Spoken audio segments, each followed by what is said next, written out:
Hello and running. Oh, my brain cells. Hello and welcome to Running the Table, the podcast where we run through everything on the table in the world of sports. And today we're running through a recap of the Purdue versus IU men's basketball game from this past Saturday. There's a lot to look at, and I of course have my opinions and outlook on the game. But Drew, you ready?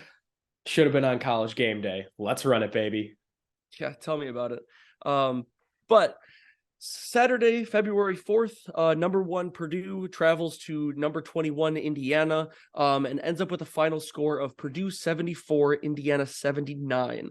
For this game, IU punked them to start the game. After the 11:54 minute mark of the first half, it was Purdue 10, IU 21. They got all over us very early, and they went up 15 at half. And that was when things were like, oh boy. But a big part of that is because IU shot the ball like insanely well in the first half. I think they were something about 50% from the floor and 60% from three. It was unbelievable. But going into the 50 second points half, in the first half is absolutely insane. IU yeah, came out ready to go.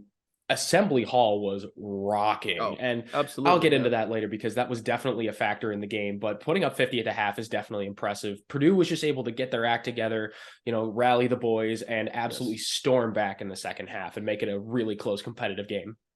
Yeah, into the start of the second half, it was the feed Edie show. We're like, if we're going to get back into this game, it is going to be feed the big man. I think he had our first 6 or 8 points of the half. And we cut it back to all the way back to a 4-point game with a 9:37 minute mark in the second half. And it was, back and forth there for pretty much the entire rest of the game up until the final minute where IU was able to cause enough turnovers, make their free throws, and put that game away. But for the actual teams, Jalen Hood-Schifino had a pretty solid game for them, a big bounce back game from the Maryland game, having 16 points on 8 of 15 shooting. Don't Trey forget Galloway that final dunk. Yes. Yeah. Once again, true exclamation point. I took it down and slammed it, and then IU just absolutely stormed the court.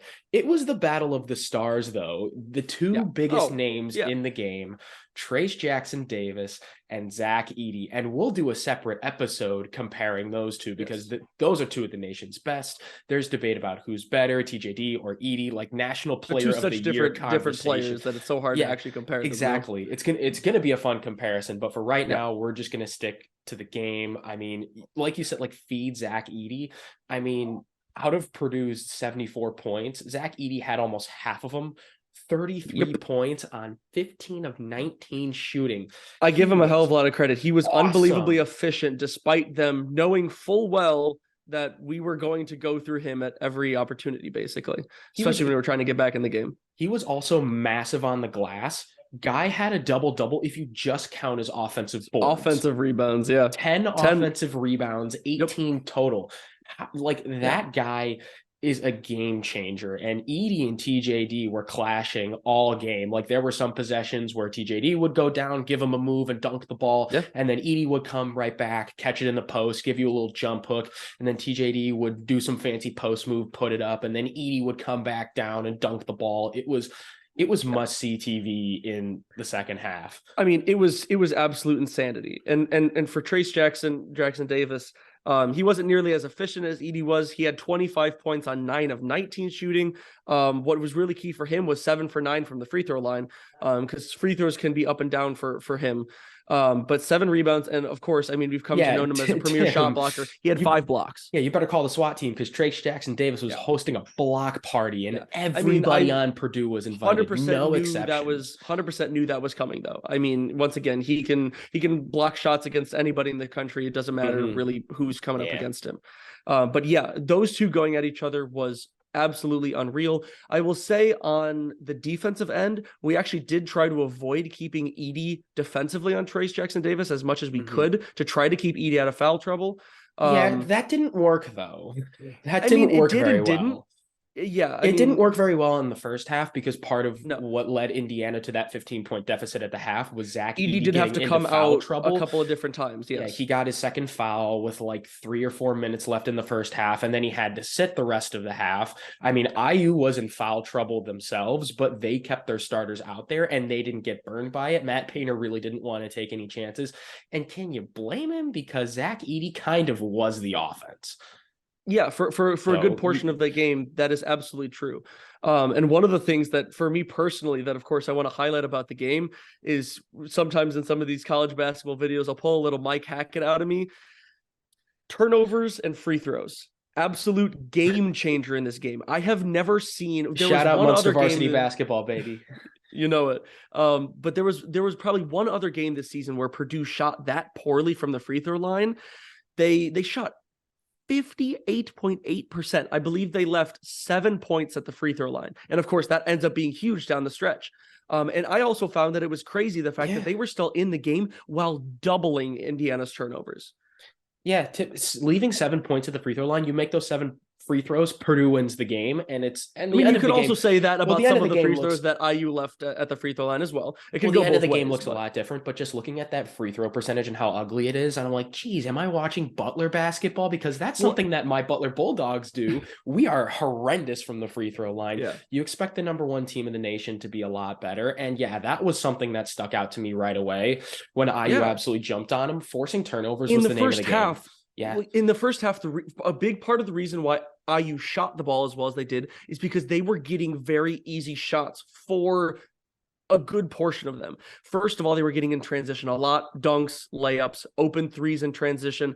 And then, of course, our free throws, we weren't able to really push back at all because anytime we got the opportunity, whether it was in the bonus or whether it was getting fouled and just getting to the line, I want to say probably 4 or 5 of those 7 missed free throws were in the first half when we were, building that deficit. So, I mean, that was complete game changer throughout all portions of the game. Yeah, Tim, I want to go back a little bit to like IU being able to run their offense, like getting those easy dunks, getting those easy layups, getting wide open looks. Yeah, IU was able to run their offense really efficiently, but to me, it looked like Purdue was completely discombobulated on defense.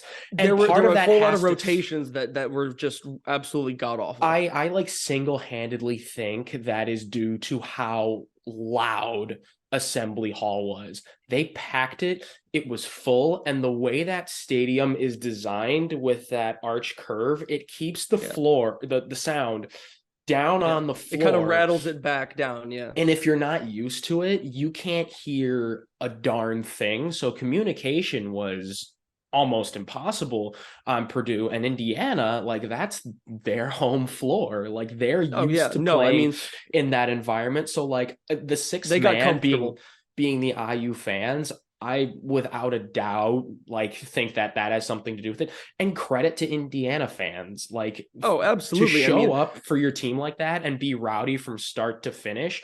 You have to give a credit to the IU fans that showed up during that game. Oh, well, absolutely. I mean, once again, like this was arguably the most highly anticipated game in Assembly Hall in a long time. Who knows how long. But there was so much anticipation coming into this matchup, and it certainly lived up to it. But yeah, the one of the big things that kept Purdue in the game when they weren't hitting shots or when they were down was that presence on the offensive glass. And essentially on the boards in general. In total, we out-rebounded them 38-22. On offense, it was 17-8. So we were getting second chances. Zach Edey single-handedly out-rebounded IU by himself on the offensive end. Yeah. I mean, hey, grab your rebounds. Those second chance points are absolutely huge. And being able to capitalize on that is massive. Honestly, it's kind of why my intramural team at Butler isn't very good, because we're not a very good rebounding team. So we give up second, third chances every time down the floor. That is a very, very important part of the game. I mean, I get it. It's an IM team, but it still holds very, very true. Like, no, absolutely. Winning the battle of the boards is very important in a game. And if Purdue didn't, they probably wouldn't got it blown out. But 100%. Needless to say, it was a very, very good game. Yes. Tim, do you have anything else to say about this contest? The one other thing that I wanted to talk about, it's a pretty interesting situation. somewhere in about the middle of the first half. Anyone who watched the game would here we remember. go. There was Here a we hard go. foul by Mason Gillis on a fast break for IU. I forgot who was taking the layup. Trace Jackson Davis took exception to it, got into his face, and you know, a little scuffle ensued there. One of the things you could see on the TV broadcast is that Trace Jackson Davis looked over towards the crowd and said, "Cut that out, like don't do that." And reportedly, what we found out later is that reportedly there were things said on the broadcast by the announcers, but I have not been able to confirm it anywhere else other than the TV broadcast, that 2 objects were thrown onto the court by fans. And it was also reported, now this is Twitter, this is reported by Twitter, so to take this for what you will, that multiple students, they said some, were escorted out of the game, which, if knowing Assembly Hall policy, is the policy for if fans are caught throwing things on the court. That being said, I question why there wasn't a technical foul called, because that is the rules for the NCAA, where if there are objects thrown on the court, and the little asterisk is regardless who threw them, it is on the home. It is called on the home team. It's on the home team and the visiting team. It's an automatic indirect technical foul to the home team. And this one, I mean, this was blatantly obvious from the IU fans. But I question, and I'm not saying that it would have changed the game drastically, but it definitely was something to look into. No, I mean, I don't know why it wasn't what I view it is they stopped the game. They stopped the game, talked about some stuff, and it's a high pressure situation in one of the biggest rivalries in college basketball. You have a bunch of rowdy, probably drunk IU kids, and there's a hard foul under the basket, and then you know, there's a fight between your best player versus the team that you are absolutely trained to loathe. Yeah. So like it tempers flare. People in the crowd do dumb things, but you know, well, the other thing that is interesting is just like in a vacuum, should it have gotten a technical? Probably. Like, would it have changed the game? Then I think we get into nitpicking, but like, it's absolutely that would be nitpicking to say that would change the game.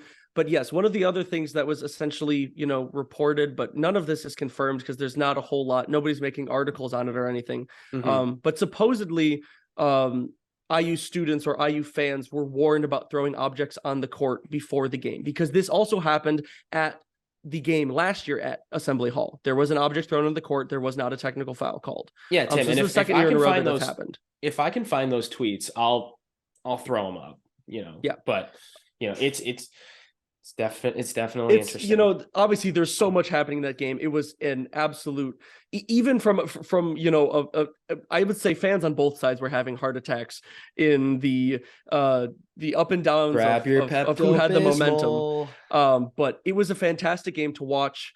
Obviously for a Purdue fan, it sucks that we didn't come out on top, but of course can learn a lot from that game. But Tim, the silver lining is IU has to come to Mackey. Oh, of course. And, you know, we will be plenty ready for that game. And that, of course, is going to be a crazy environment of its own. So we are, of course, looking forward to that. As we learned very recently, Purdue fans are also just as wild as IU fans are.